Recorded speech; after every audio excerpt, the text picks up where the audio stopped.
Assalamualaikum, balik lagi di channel YouTube-nya aku dan aku dia ibu empat anak Krempel.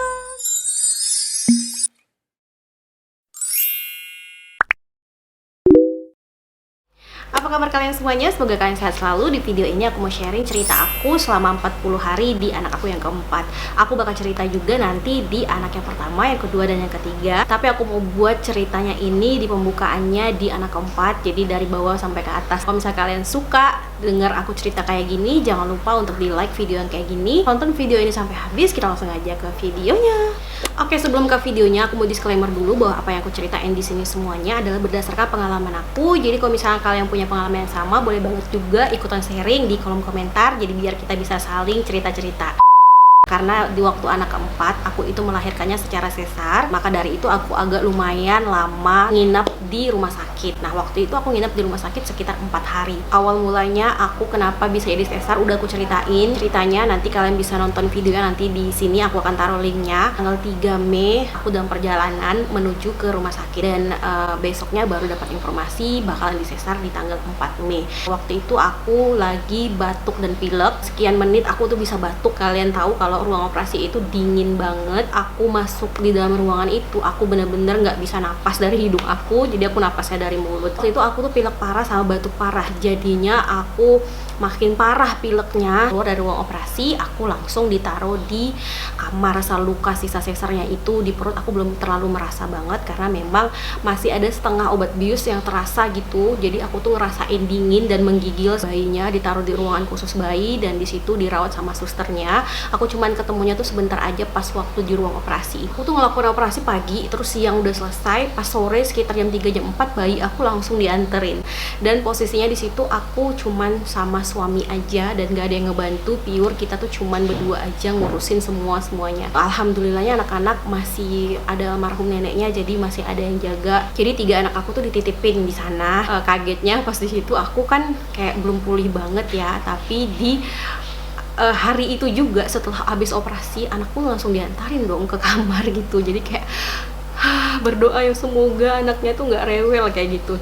Dan alhamdulillahnya si Alfa waktu baru lahir itu bener-bener dia tuh bayinya anteng banget. Dia nangis kalau misalnya mau nyusu aja. Tiba sampai malam aku baru ngerasain nyeri di bagian luka sesar. Pokoknya tuh rasanya sakit banget. Sebenarnya kalau misalnya nggak digerakin gitu nggak bakalan sakit banget. Berhubung karena aku waktu itu pilek sama batuk, jadi aku batuknya tuh nggak berhenti gitu. Sedangkan aku mau minta obat batuk nggak dikasih sama dokternya. Kata susternya bilang takutnya kalau misalnya dikasih obat batuk itu nanti ada efek-efek yang lain gitu. Makanya aku cuman disuruh minum air hangat aja tanpa diberi obat batuk.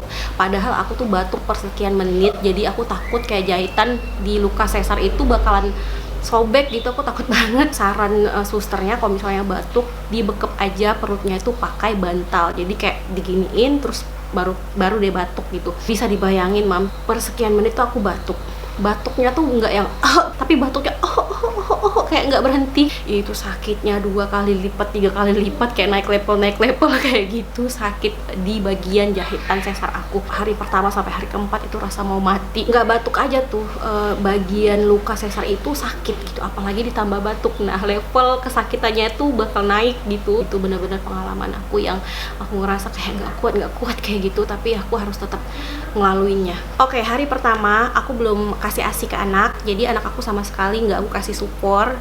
Memang kalau untuk bayi baru lahir dia punya cadangan makanan kan, bisa sampai 3 hari. Jadinya dia nggak nyusu 1 hari itu nggak apa-apa. Jadi aku nyusuin dia di hari kedua. Kalian tahu perjuangan aku kasih ASI ke anak aku yang nomor 4 nih luar biasa. Aku harus miring kiri, aku harus miring kanan.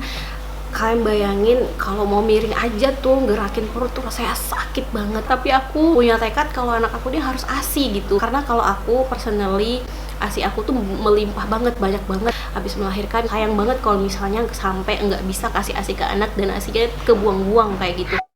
Oke, jadi di hari kedua, ketiga, keempat itu penuh perjuangan banget. Hari ketiga aku udah mandi, berjalan sendiri, udah ganti baju sendiri waktu itu.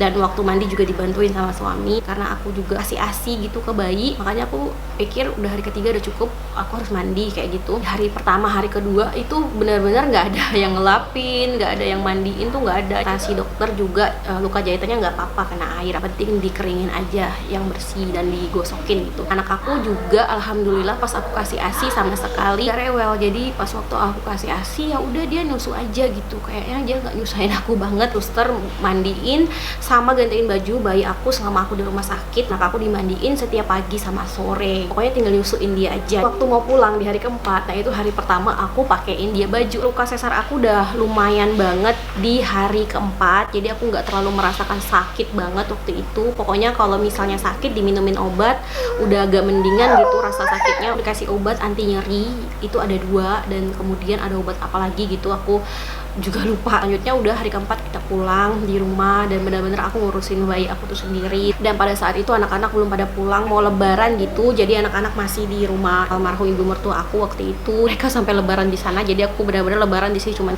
bertiga aja sama suami aku dan bayi aku. 40 hari pertama bersama si Alfa ini so far anaknya dia nggak terlalu banyak ngerepotin banget, nggak terlalu rewel juga. Belum 40 hari itu memang bayinya sering bangun malam karena dia sering nyusu kan, nyusunya 2 jam sekali. Tapi kalau misalnya dia udah sakit waktu 40 hari dia beberapa kali pilek gitu. Kalau misalnya kamar berdebu atau dia di dalam ruangan yang berdebu akan pilek, alergi, kayak susah napas dan kurang nyenyak tidur, pokoknya jadi rewel. Jadi aku tuh kalau misalnya untuk kesehatan anak benar-benar dijaga pas 40 hari karena aku juga harus ngejaga badan aku. Pas di hari keberapa gitu aku lupa, pokoknya di 40 hari itu dia berada di ruangan yang berdebu, jadinya dia pilek. Dan itu aku ingat banget 4 hari ngurusinnya tuh nggak tidur, aku tidurnya cuma sejam 2 jam aja, dan bayinya juga kasihan nggak tidur. Aku fokusnya memang ngurusinnya sendiri. Kadang kalau misalnya aku udah capek banget baru aku minta bantuin sama suami. Aku pengen suami aku fokus aja gitu kerja. Kalau misalnya aku masih bisa gitu, masih sanggup ya aku gitu. Kalau misalnya aku udah nggak sanggup nanti baru aku minta bantu sama suami aku. Nah dalam 40 hari itu aku tuh bener-bener ngerawat badan aku sendiri.